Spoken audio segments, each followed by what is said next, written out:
Hey everybody, it's Stephanie Mo Davis. I want to come to you today with the thoughts that I've been having as of last night into today. So, you know that I've been on this journey to self-discovery and self-healing through many physical complications I've had in my life and also spiritual transformative experiences that I've had. And what I'm kind of witnessing is and questioning is why are some people reacting to this pandemic with great emotional response? There's a lot of fear, a lot of anxiety, a lot of worry, a lot of emotional bipolarity, right? And why are some people acting and responding with gratitude and peace and seeing what they can do to help others and really having the ability to pull themselves emotionally out of the experience to hold space for others?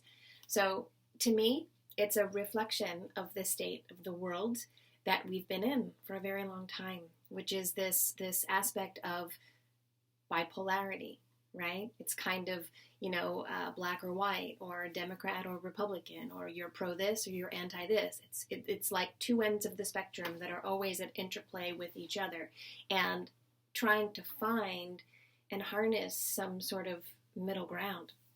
So I've been witnessing this, right? And I'm sure you guys have too. Some people are very, very full of anxiety and worry and stress. Some people are kind of bipolar, where they're very worried and stressful, and then they're very hopeful, and then they're back to very worried and stressful. And some people just seem to be cool as a cucumber. Why is that? Why is that? This is my perspective from my personal experience, from what I've embodied and gone through myself. I have endured, as many of you, great challenge. I have faced my own death, not once, but several times. I did die, had a near-death experience during an episode of me hemorrhaging into my lungs while I was in kidney failure. I've had a lot of exceptional challenges in my life, physically, but all of those physical challenges really culminated for me personally when I had a very, very profound spiritual transformative experience, or what some people know as a spiritual awakening or a dark night of the soul that led into a spiritual awakening.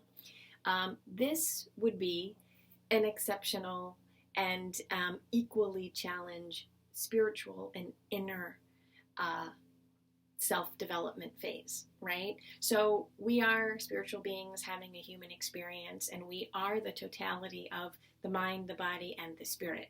Very often, I talk about this all the time, we get very attached to the physical because that's what we see, that's what we can tangibly feel.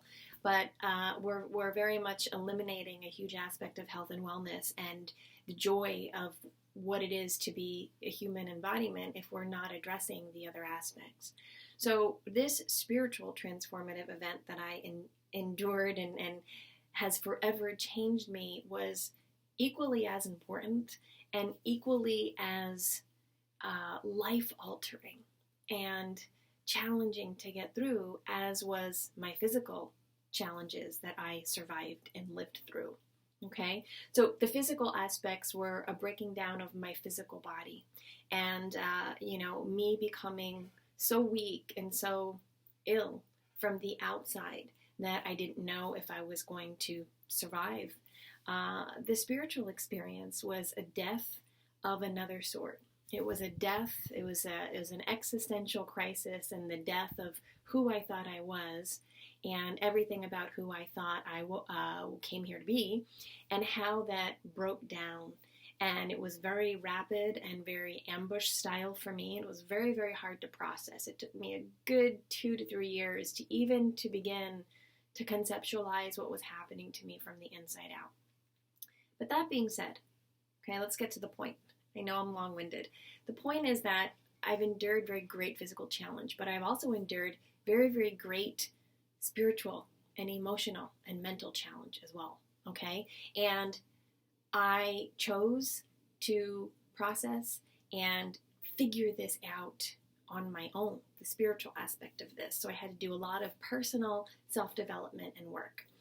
My point being is this: I've never been really so calm in all my life than I am right now.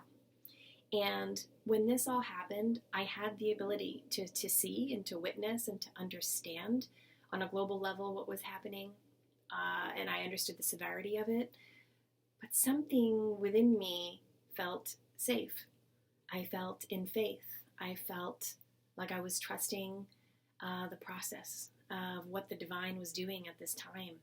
And I knew, because I believe of all of the self-development that I've personally done, and not just the facing my own physical death, but facing my own ego death and the death of things that I am outside of my physical body, I was able to develop these really strong tools to cope with whatever it may be that comes my way, whether it be personally or something externally, like what we're seeing right now with this, the pandemic in the world. So my question to you is this, and I'm curious as to your thoughts. Do you feel as though people who are having more of a fear response are people who are now, it's like the work that maybe could continue to be done is actually being emphasized and trying to purge and really arising more so. So let me simplify what I'm thinking and saying here. So do you feel as though people who are expressing a lot of fear have a lot of fear innately inside prior to this event? And now this particular event is actually just rising that underlying fear that was there, that maybe was dampened or had gone back into the, kind of in the unconscious. Maybe they didn't really realize it was there because they were, self-distracting or not really addressing it. But do you feel as though this fear is coming from somewhere? And individuals who have done a lot of exceptional spiritual development have this sense of calm and faith because we've already really processed and faced what it is to die, what it is to change and suddenly shift and be very uncomfortable. We've faced a lot of these things. So in this particular crisis, we're able to hold the space for others who now are seeming to go through this evolution of their own spiritual development, while we not just face a physical crisis, but really also to understand that this also too is a spiritual crisis. Okay? So if you are one of the individuals who feel very calm, don't condemn the people who aren't. It's a way of what's going on within to come to the surface, and for us to hold space and love them through that, because we all once were there. Okay? So let's reduce judgment. Let's reduce hate. Let's reduce us against them. Let's just keep our own calm and try to offer it as much as possible and hold that space for others. And for those of you who are experiencing a lot of fear and a lot of bipolar emotions, there's nothing wrong with that. We're all going to have to face these things at some point. Okay? We really will all have to face these things. It's just that some people have been forced, usually, to have these experiences sooner than later, to different and varying degrees. So if you are having these feelings, obviously the root cause would be what's happening externally. Okay? Yes, of course I'm scared because we have a pandemic and I'm this or that and I have to worry and I have children, and we can come up with all of the reasons why we want to justify our fear. Okay? But we know that being in fear and being full of anxiety and worry really hinders the ability to show up clearly and to be productive in ways that we need to be more productive and study more than ever. Okay? So if you do feel like you're having a lot of fear and anxiety arise, what I suggest to you is this: if you have time, which many of us do, not all of us do, many of us have a lot of time on our hands. So if you're one of those individuals, and you can find a comfortable place to sit and you feel like doing this work, because we're all going to have to do this work at some point. Sit, notice, okay, I have these feelings and emotions because of A, B, and C that are right in front of me. But then also think what the emotions are bringing up for you.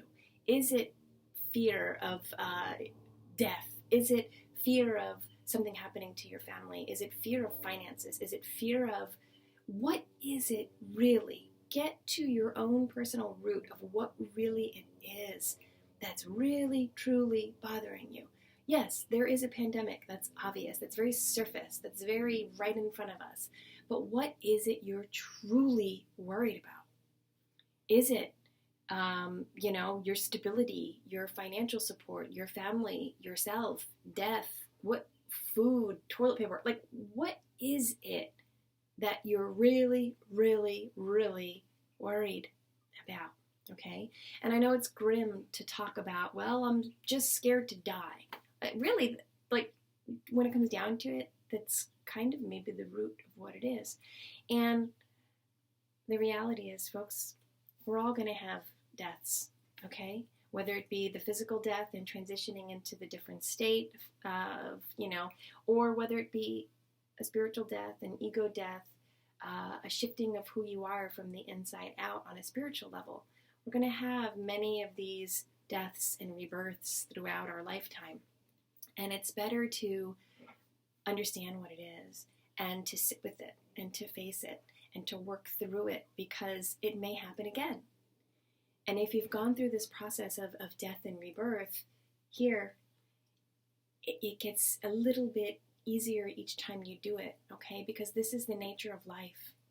It's ups and downs and everything in between. So if you learn how to sit with these emotions and really discover where they truly are coming from, and if you are a good investigator, which many of you are, don't act like you're not with social media, and I know that you're good at investigating. So investigate yourself, right? I just saw something. It said, if you can't go out, go within.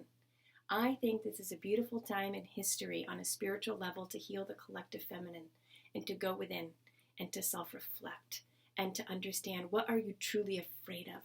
And then find the courage to face those fears, okay? And for me, there have been many times where I thought for sure I was going to die. And I did have an experience where I did, briefly, right? But so many times in other ways, I'm like, this is really it this time. Like, I'm really dying this time. And it felt that way, but I stayed in that feeling and I pushed through it. And through the other end was greater life. Love you.